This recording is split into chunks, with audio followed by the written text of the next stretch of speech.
Hello friends, आप सभी का स्वागत है मेरे चैनल पे। फॉर्मूले हैं वो सब मैं एक्सप्लेन करूंगा, साथ में ही उस फॉर्मूला का यूज कहाँ पे होगा ये मैं आपको बताऊंगा।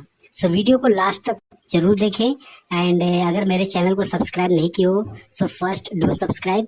तो चलिए स्टार्ट करते हैं। सो मैं आपको सिलेबस भी बताते जाऊंगा। यूनिट 1 में functions, derivatives and their application है। सो यहाँ पे कुछ फंक्शन दिए हैं, राइट ना, उनका डेरिवेटिव बताऊंगा कि क्या है, उसका डेरिवेटिव का फॉर्मूला क्या है। सो यहाँ पे फर्स्ट फंक्शन क्या दिया, X raise to N, right. So X raise to N का डेरिवेटिव क्या होता है, N multiply by X raise to N minus 1, right. C क्या है, कांस्टेंट फंक्शन है, राइट। तो इसका डेरिवेटिव जब भी कोई नंबर रहेगा, ओके, कोई भी नंबर रहेगा, नेगेटिव पॉजिटिव डिवाइड, कोई भी फ्रैक्शन में कोई भी नंबर रहेगा, सो उसका डेरिवेटिव हमेशा क्या रहेगा, 0 रहेगा। ए रेस टू एक्स का derivative always A raise to X ही होता है, कोई चेंजेस नहीं होता है। ए रेस टू एक्स का डेरिवेटिव क्या होता है, A raise to X log A. A raise to X means A is the any number, A क्या है, कोई भी नंबर, A is any number, A कोई भी नंबर रहेगा, यहाँ पे 1 2 3 4 5 6 7 कुछ भी पुट करो तो उसका डेरिवेटिव क्या बनेगा, ए रेस टू एक्स लॉग ए की जगह पे वो नंबर रिप्लेस कर देना। लॉग एक्स का डेरिवेटिव क्या होता है, 1 डिवाइड बाय एक्स होता है। एक्स का डेरिवेटिव क्या होता है, 1 होता है ना। Root x, square root x का डेरिवेटिव क्या होता है, 1 divide by 2 square root x होता है। एंड 1 डिवाइड बाय एक्स का डेरिवेटिव क्या होता है, -1 डिवाइड बाय एक्स स्क्वायर। तो ये सब एग्जाम्पल पे, आई मीन जो भी फंक्शन दिए हैं इस पे सब मैं एग्जाम्पल मेरे चैनल पे आपको मिल जाएगा उसका क्वेश्चन, ठीक है। अब यहाँ पे कुछ रूल्स हैं डेरिवेटिव के। जैसे दो फंक्शन अगर प्लस में हैं तो क्या करते हैं हम लोग, फर्स्ट फंक्शन का डेरिवेटिव लेते हैं, देन सेकेंड फंक्शन का डेरिवेटिव लेते हैं, ठीक है। अगर सेम वही दो फंक्शन माइनस में है, बीच में क्या रहेगा, माइनस रहेगा, तो फर्स्ट फंक्शन का डेरिवेटिव लेंगे। जैसे यहाँ पे u माइनस वी, तो u का डेरिवेटिव माइनस वी का डेरिवेटिव लिए।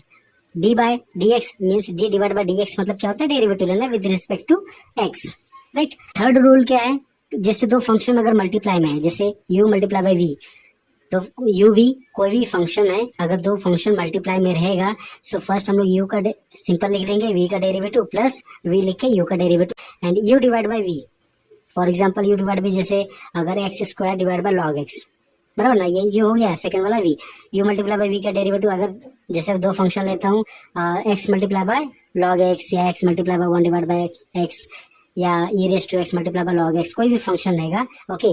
अगर दो फंक्शन डिवाइड में करके दिया है सो फर्स्ट v लिखेंगे, u का डेरिवेटिव माइनस u लिख के v का डेरिवेटिव डिवाइड बाय v का स्क्वायर, करेक्ट। सो आगे बढ़ते हैं। अभी यहाँ पे सेकेंड ऑर्डर डेरिवेटिव, तो सेकेंड ऑर्डर डेरिवेटिव आपको पता है, जैसे y raise to y is equal to f of x. F of x कोई भी फंक्शन है, सपोज लॉग एक्स ले लेते हैं, ठीक है।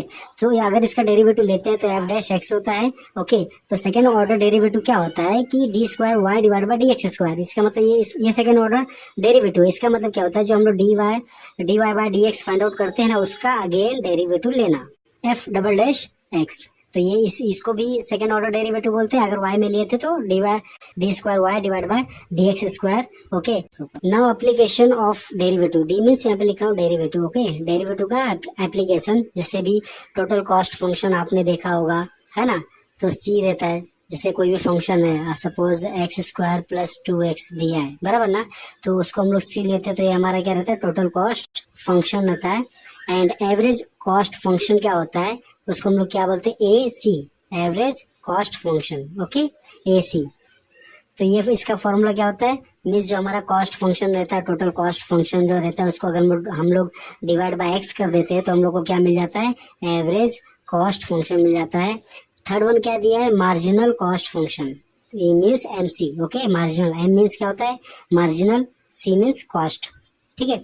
सो मार्जिनल कॉस्ट फंक्शन क्या रहेगा कि जो हमारा कॉस्ट फंक्शन रहेगा ना टोटल, अगर उसका हम लोग डेरिवेटिव ले लेते हैं तो हम लोग को क्या मिल जाता है, मार्जिनल कॉस्ट फंक्शन मिल जाता है, ठीक है। अगर हम लोग टोटल कॉस्ट फंक्शन को एक्स से डिवाइड कर देते हैं तो हम लोग को एवरेज कॉस्ट फंक्शन मिल जाता है। अगर हम लोग उसी कॉस्ट फंक्शन को एक्स डेरिवेटिव ले लेते हैं विद रिस्पेक्ट टू एक्स से, देन हम लोग को मार्जिनल कॉस्ट फंक्शन मिल जाता है, ठीक है। टोटल रेवेन्यू मीन्स क्या होता है, R is equal to P multiply by D, okay. D क्या है, डिमांड, पी क्या है, प्राइस, ठीक है। तो प्राइस और डिमांड को मल्टीप्लाई कर दोगे तो आपको क्या मिलेगा, टोटल रेवेन्यू मिलेगा। एवरेज रेवेन्यू क्या रहेगा, means A R, A means average, R means revenue. Average revenue क्या रहेगा, वही जो आपका प्राइस था वही रहेगा, ठीक है।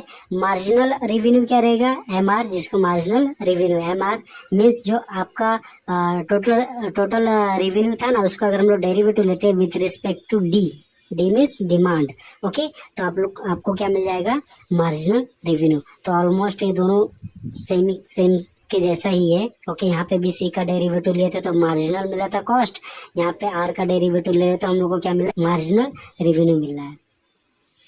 अभी एक और है इलास्टिसिटी।